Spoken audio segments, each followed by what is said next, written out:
नमस्कार दोस्तों। आज की इस वीडियो में हम बात करने वाले हैं नेटफ्लिक्स की उस सीरीज़ की जिसे लोग बड़े भोलेपन में स्ट्रॉन्ग वुमेन ड्रामा समझकर खोलते हैं, लेकिन 5 मिनट के अंदर ही समझ आ जाता है कि यहाँ कहानी पीछे की सीट पर बैठी है और बोल्ड मूवमेंट्स फ्रंट रो में पॉपकॉर्न लेकर मज़े ले रहे हैं।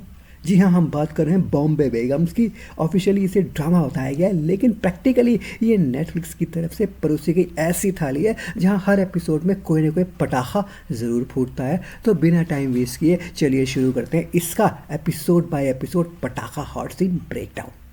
शुरुआत होती है एपिसोड 1 से और यहाँ नेटफ्लिक्स किसी भी तरह का वार्म अप नहीं देता। सीधे फातिमा को दिखाया जाता है जो माँ बनने वाली है। जैसे ही उसका होने वाला पति बच्चे का नाम बड़े प्यार से बताता है, फातिमा भावनाओं में बह जाती है और एक प्यारा सा लिप लॉक दे बैठती है। सीन इतना स्मूथ है कि व्यूअर के दिमाग में तुरंत सिग्नल चला जाता है, हाँ भाई आज कंटेंट मिलने वाला है। थोड़ी ही देर में वही मूड दोबारा सेट किया जाता है ताकि नेटफ्लिक्स कंफर्म कर दे कि आपने गलती से कोई डॉक्यूमेंट्री नहीं खोली है।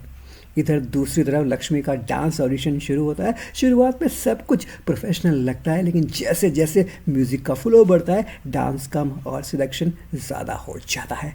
सीन बेडरूम तक पहुंचने वाला ही होता है, लेकिन राहुल की विकेट जल्दी गिर जाती है और जनाब एक्साइटमेंट में गाड़ी उठाकर सीधा एक्सीडेंट कर बैठते हैं। इसी एपिसोड में आयशा को फातिमा जॉब से टर्मिनेट कर देती है। ऊपर से उसकी हरकतों से परेशान उसकी मालकिन उसे घर से भी निकाल देती है। मजबूरी में आयशा अपनी सहेली के घर रुकती है और वही सहेली के बॉयफ्रेंड के साथ रात रोमांटिक मोड़ ले लेती है। एपिसोड के एंड तक फातिमा अपनी ज़िंदगी के मिरर पर जमी धुंध हटाने में लगी है, जबकि आयशा पब में नए रिश्तों की तलाश करती नजर आती है। अब कहानी एपिसोड 2 में स्मूथली स्लाइड करती है। आयशा ऑफिस से लौटकर सीधा सोफे पर बैठती है जहां उसकी सहेली का बॉयफ्रेंड उसे बियर थमाते हुए ठहर की नज़रों से देखता है, लेकिन आयशा का ध्यान मोबाइल पर है जहां वो चित्रा की प्रोफाइल में रोमांस ढूंढती नजर आती है। उधर रानी और नौशाद के बीच काफ़ी नज़दीकियाँ हैं, लेकिन सेटिस्फेक्शन ही गायब है। रोमांस का तापमान बढ़ ही नहीं पा रहा। इधर आयशा को फ्लैट नहीं मिलता, लेकिन रॉय का डिनर इनविटेशन ज़रूर मिल जाता है। आयशा किस के ज़रिए बिल चुकाने का मूड बनाती है, पर रॉय बात को वहीं रोक देता है। असली मोड़ तब आता है जब आयशा लक्ष्मी के घर पहुंचती है और वहां उसे असली वाली लक्ष्मी के दर्शन हो जाते हैं। इसके बाद आयशा पब में पहुंचती है जहां उसकी मुलाकात चित्रा से होती है और कहानी एक नए रोमांटिक ट्रैक पर मुड़ जाती है। एपिसोड के अंत में चित्रा आयशा का स्वागत एक सॉफ्ट लेकिन इम्पैक्टफुल रोमांटिक मोमेंट से करती है और जाते जाते रानी महेश से एक स्पेशल गिफ्ट भी ले लेती है। एपिसोड 3 में कहानी और खुलकर सामने आती है। रानी बिजनेस मीटिंग में बिजी रहती है तो आयशा उसकी बेटी को शॉपिंग कराने ले जाती है। मज़ेदार बात यह है कि आयशा की बेटी और उसकी पसंद बिल्कुल एक जैसी निकलती है। इधर फातिमा फुल फॉर्म में आ जाती है। लंच ब्रेक में एक के बाद एक लिप लॉक और बेडरूम मूवमेंट्स कहानी पर भारी पड़ते नजर आते हैं। अब आयशा और चित्रा सॉन्ग प्रैक्टिस के बहाने मिलते हैं, लेकिन गाना खत्म होने से पहले ही रोमांस शुरू हो जाता है। सीन ऐसा है कि बैकग्राउंड म्यूजिक से ज़्यादा दिल की धड़कनें सुनाई देती है। सीरीज यहाँ रुकती नहीं। नौशाद पुरानी यादों में खोया रहता है और रानी बिजनेस डील फाइनल करने के लिए बेडरूम डिप्लोमेसी का सहारा लेती है। उधर आयशा पार्टी में इतना पी लेती है कि बॉस से कार में लिफ्ट लेनी पड़ती है, लेकिन यहाँ मामला पूरा ऑकवर्ड हो जाता है।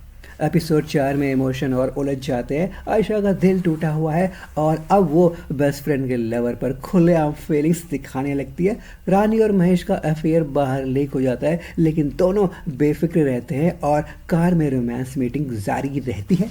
फातिमा अपने अंग्रेज बॉयफ्रेंड के साथ फिर से बेडरूम सीन में नजर आती है और एक्सपेरिमेंटेशन की हदें आगे बढ़ती है। तीनों लेडीज़ के सीन्स इतने डार्क लाइटिंग में शूट किए गए हैं कि व्यूअर्स को समझने में वक्त लगता है भाई चल क्या रहा है। एपिसोड 5 की शुरुआत एक सॉफ्ट किस से होती है, लेकिन असली जोश लक्ष्मी के चेहरे पर तब दिखता है जब उसका दुबई वाला फ्रेंड उससे मिलने आ जाता है। एक सीन में फातिमा बाथटब में आराम से रोमांस के बुलबुले उड़ा रही होती है, वहीं रानी और महेश बिना झिझक किस एक्सचेंज करते रहते हैं। इधर आयशा को शॉक तब लगता है जब चित्रा पार्टी में उसे इग्नोर कर देती है। मजबूर होकर आयशा रॉय की तरफ लौटती है और कहानी फिर से बेडरूम तक पहुंच जाती है। आखिर में आता है फाइनल एपिसोड, जहां रानी और महेश के बीच इमोशनल आर्ग्यूमेंट होता है और एक आखिरी किस के साथ रिश्ता ख़त्म कर दिया जाता है। फातिमा नशे में डांस फ्लोर हिला देती है और घर जाकर पति को सच बता देती है कि उसका अफेयर जैफ के साथ था। इधर लक्ष्मी अपने दुबई वाले लवर के साथ इमोशनल होकर फाइनल बोल्ड मोमेंट देती है और रानी नौशाद के पास लौटकर माफ़ी और नज़दीकियों के साथ सीरीज़ को रैप अप कर देती है। तो दोस्तों, बॉम्बे बेगम्स महिलाओं के संघर्ष की कहानी तो है, लेकिन सच्चाई ये है कि ड्रामा साइड में बैठा है और बोल्ड सीन्स फ्रंट रो में खड़े होकर ताली बजा रहे हैं। किस की पूरी सीरीज में भरमार है, कोई ऐसा एपिसोड नहीं जहां बोल्ड सीन ना हो। लेस्बो इफेक्ट भी दिखाया गया है, कुछ सीन्स काफ़ी इंटेंस है और डायरेक्ट है। न्यूडिटी से बचने की कोशिश बस दिखावा लगती है, क्योंकि फील तो पूरी पहुंच जाती है। अगर आप इसे फैमिली ड्रामा समझकर खोलोगे तो रिमोट खुद बोलेगा भाई हेडफोन्स लगा ले। 18+ वालों के लिए रिकमेंडेड है। आज के लिए इतना ही, फिर मिलेंगे किसी और पटाखा रोमांटिक सीन ब्रेक डाउन में। तब तक ठहरक ऑन रखो।